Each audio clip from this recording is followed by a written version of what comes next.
for a season. Mostly because they couldn't afford, especially believers, you got to come and you got to sit while you wait for them to do your papers, and you can end up broke in the meantime. So several of the people that we helped, that was the situation, and they come and they live with us, and that's it. You know, the Lord told us we're not charging anything, we feed them, whatever. And we've had a few non-believers also. One was a beautiful woman from Moscow who had an autistic daughter, and she definitely needed the protection and the help until she got the girl in the system. So they actually stayed with us 6 months.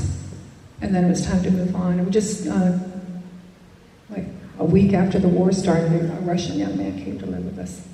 So we were doing this, and then the Lord told Nissim, make it official, make it a 501c3. And so we did. And that's where His Lighthouse comes in. But the vision that he showed Nissim was bigger than just our house. It's the whole larger tsunami, emergency Aliyah thing. The end result of where God is heading us is a kibbutz-style receiving center for approximately 500 people at a time. And what he showed Nissim, and one of our supporters is an architect, so he made up a little quickie, you know, it's not a floor plan, what do you call it? Anyway, blueprint. Where the people can come in the trauma and be at rest. Lord willing, with His help, beautiful gardens, you know, lovely little Labrador retrievers to love on, art therapy, you know, music therapy, whatever kind of therapies they need in order to develop a quiet place. And as they are ready, then they go out and live out there. That's the end result. Since then, He's also showed us a farm. Now, whether we get that farm or not, I sure would like it. Not to covet it. There's something special about this one place. But the first idea was the food, grow the food for the kibbutz. And then there's other reasons for the farm that He showed us since then. In the meantime, as we get olim, we will add houses.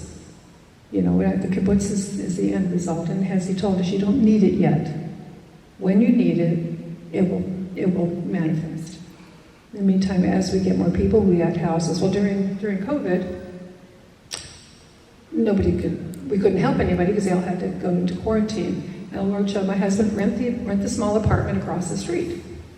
And so we did, and within the time we rented it and painted it and got it all furnished, under total lockdown, we could not even go in our car outside of our neighborhood. The Lord did the whole thing, furnished it, everything in 18 days, and we had a family. And since then, we've had families. We've had a couple young married couples, a couple little honeymoon couples in there. It's been wonderful. And right now, we have a good friend staying over there. But yeah, so He's just moving it along, and we're asking the Lord, okay. So during COVID, we still kept praying, okay, Lord, what do you want? And then we go back to sleep a little bit, and then we'd wake up. And so when the Ukraine happened, we were semi-ready. Not completely ready, but semi-ready. The Lord had given us a container. Somebody had gifted us a 40-foot container. And within 3 days, He told us ask for a container. He gave us a container. He gave us the place to put it, and the person that is paying the rent on the land. And it's only 5 minutes from our house, which is really... He reminds us of our age and our vulnerability and our need for each other, because it's too hard for us to open. So we have to call somebody and say, hey, Timothy, come open the container for us, you know. But, so Nissim had already had a vision for activity bags for children that we would put in crises. When when they caught on fire, everybody left thinking they evacuated thinking they were going to come home. Well, 50 families were without a home within a day. And all they had was themselves. So in thinking of that is something that can happen here, or the whole earthquake idea, never mind a war idea. Well, how do we be ready? And so Nissim was thinking of activity bags for children in these crises, or for the bomb shelters. So when the Ukrainians came, we'd already started that. And then we made toiletry bags. Mostly for women, because mostly women were coming, and gathered toys and diapers and things like that. So basically, during the Ukrainian thing, as far as his Lighthouse activity, we had the one Russian man come, but we were helping facilitate other ministries. And that's one thing we saw that was wonderful. It's like what he just said too, ministries or organizations working together. Within a week, one of the big churches here had called us to see what they could do to help us. I'm like, we're just mom and pop. You guys are already doing it, but they wanted to see what they could do. And it was like that. This whole group of people, Ebenezer and Tarshish, everybody came together for prayer. And how do we help each other? And how do we be ready when we weren't?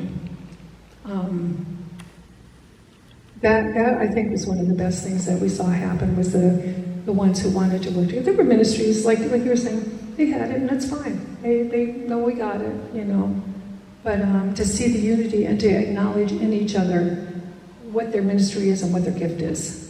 So we can say, I don't have to do it. Go to Christina. Oh, it's a refugee, Christina. What do we do with them, and what happens after that?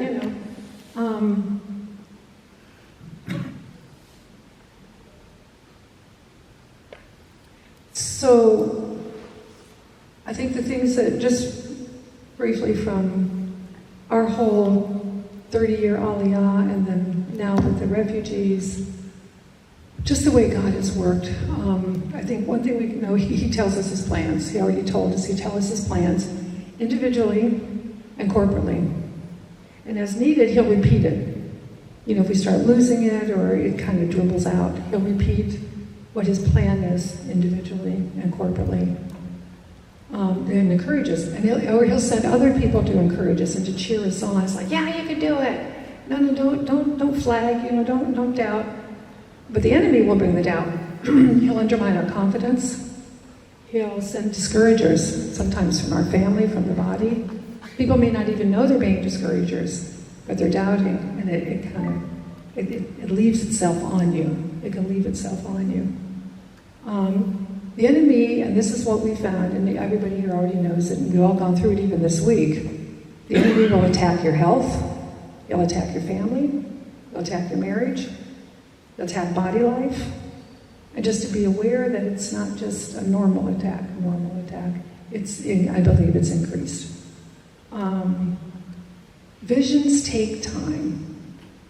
God told us 10 years before we ever made Aliyah. The vision for containers for emergency supplies, it was 8 years before he gave us the first container. He's not in a hurry. He's not in a hurry. And we're not androids working his will.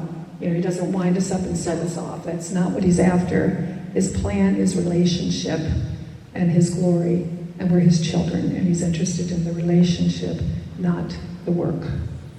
And to remember that is to really, keeping the relationship is what will keep the work pure. If we start dropping the relationship, don't have time for the Bible or for praying or for being together, and we see it, we've seen it in our lives, you see it in ministries, they become business, and then people are hurt. And at the end, sadly, I know for myself too, he's going to put it on the fire, and a good part of my life is going to burn up, because I did it more like business than relationship. And we talk about suddenly, but if you really look at it suddenly, it's not sudden. It's really not sudden. It was actually laid out a piece at a time over a long period of time. But all of a sudden, when it actually happens, like bang! He warned the Israelites, the Israelites, 400 years before he finally kicked them out of Israel. But to the ones that got kicked out, that was the suddenly. There are troops there. Where do they come from? Well, kind of like Russia. Oh, he really did do it. Suddenly he was in the Ukraine. The thing is to be sure to notice all the small things and be diligent with them. But prayer is paramount. I think we've had a lot of themes through this conference. Prayer, I think, is the biggest thing that we've had. We cannot do this without prayer, which is why the Lord pushed my friend Sharon to get that book finished, that we can be equipped. I don't feel like praying. Fine, plop it open, just read it, and you'll feel like praying by the time you're done reading it. But but then prayer, again, keeps our heart motives right. It keeps the relationship going. It defeats the enemy. And it keeps us humble. It keeps us humble for really praying. We're thrown back in that position, I can't do it. Or the fear, you really want me to do that, And we have to live in the scripture. The only way that we know God's heart and to build discernment is to actually live in the scripture. The only way you're going to be a Issachar is if we know the scripture. The whole word. I'm really big lately on the whole word. Not a text here, a text there. Start a book and read it through. Start another book and read it through. That's how we get the big picture. And I think for all of us, and we all know this already, do you know your part? I think we do. That's why we're here. For others, and maybe not. But know our part and focus on that part. And don't get distracted. I remember during one of the Gaza wars, might have been 14, a friend was going down to where the troops were to pray. And she called me, she said, "You want to go?" I'm like, "Yeah, let's go down there." And I hung up the phone, and I goes, "No, you're not." I'm like, "Oh, I don't get to have any fun." But he said, "That's not your wall. That's her wall. That's not your wall." So I called her back. I said, "Jennifer?" I said, "Yeah." I said, "You told me it's not my wall." She said, "I wondered about that." I'm like, "Well, why did you ask me?" But to know it and be okay with that. Don't get distracted. Don't feel like what we have, our little bit or our big bit is not enough. Stay there and encourage each other. The networking we're doing is vital. It's absolutely vital. And when you see what he was sharing, and then what Zhenya shared the other day with her phone calling, how much networking went on. It's probably just one big scramble of different networking that was happening to facilitate the saving of lives. The moving of stuff so people could stay alive. And that's just in Ukraine. I know for me, I was surprised the day after, February 25th, I woke up in the morning. We had just had COVID, and we had COVID fatigue. You go to bed you wake up and go back to bed at 2 hours. You're really still getting over it. And after he invaded, the Lord woke us up. He said, "You're on call. You're on duty right now." And that was it. And the next day I started getting phone calls. I don't know who the people were. And I don't know how they got my phone number. We got texts and phone calls. And I don't know why. It had to be the Lord. He goes, my friend is outside Kiev with her child, and they're stuck, and they need to get to the border. Can you get them a ride? I'm like, it was the Lord, though. We do have friends in Washington who knew people in the Ukraine. So this is how it went. For I don't know 5-6 weeks. You know how your phone tells you how much time you've used that day, how much screen time you've had? 12 hours, 16 hours. That's why I was asking Jenny, did you sleep at all? But yeah, he's doing it, and the networking is still, and now it's definitely possible. So Glenn, I don't know what you want to do, if we're doing the planning thing, or after lunch doing the planning thing. What? And the Lord gave me that same scripture, Carolyn, today and yesterday. It says, "They shall walk after the Lord. He will roar like a lion. When he roars, then his sons shall come trembling from the west. They shall come trembling like a bird from Egypt, like a dove from the land of Assyria. Wow. And I will let them dwell in their houses." Amen. Wow. Sorry. And dwell in your house? They have. All right, thank you so much, Hadassah.